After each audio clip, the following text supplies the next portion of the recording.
The Battle of Fort Myers was fought on February 20, 1865, in Lee County, Florida during the last months of the American Civil War. This small engagement is known as the southernmost land battle of the Civil War. Background: Fort Myers had been abandoned after the Seminole Indian Wars and was reoccupied by Union soldiers in December 1863. It was the only federally occupied fort in South Florida. Union commanders planned to send horse soldiers into the area north of the Caloosahatchee River to confiscate livestock from area cattle ranches, thereby preventing shipment of beef to the Confederate Army of Tennessee in Georgia. By 1865, it was estimated that more than 4,000 head of cattle had been taken from cattle farms by the Union cavalry units from similar raids. Fort Myers was used as a refugee center for escaped slaves and also for Union sympathizers who were being persecuted by the secessionists,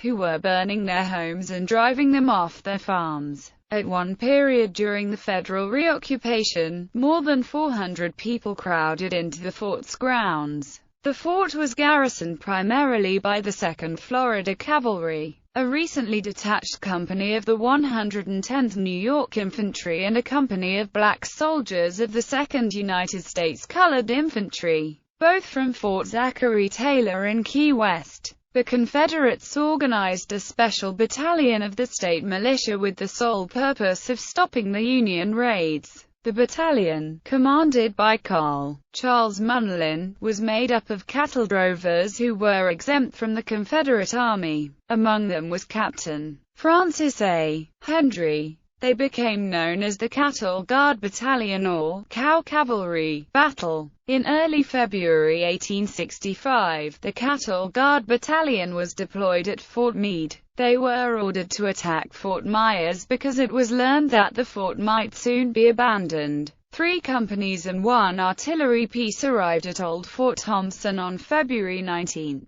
They marched down the river and camped near Billy's Creek. The next morning, they surprised several black Union soldiers on picket duty and shot them as they tried to flee. The firing had alerted the fort, so the Confederates fired a warning shot from their cannon, followed by a messenger demanding the Union troops surrender. The fort's commanding officer, Captain James Doyle, sent back a refusal. "Your demand for an unconditional surrender has been received. I respectfully decline. I have force enough to maintain my position and will fight you to the last." Doyle wheeled his own 2 cannons outside the fort. A battle began with the black Union soldiers firing the artillery and the white Union cavalrymen firing their carbines. Throughout the day, both sides continued sporadic firing, which finally ceased at dark. 1 black Federal soldier had been killed in the skirmishing. The next morning, the Cattle Guard Battalion returned to Fort Meade. Even though the attack had been repelled, Fort Myers was abandoned by its garrison in early March.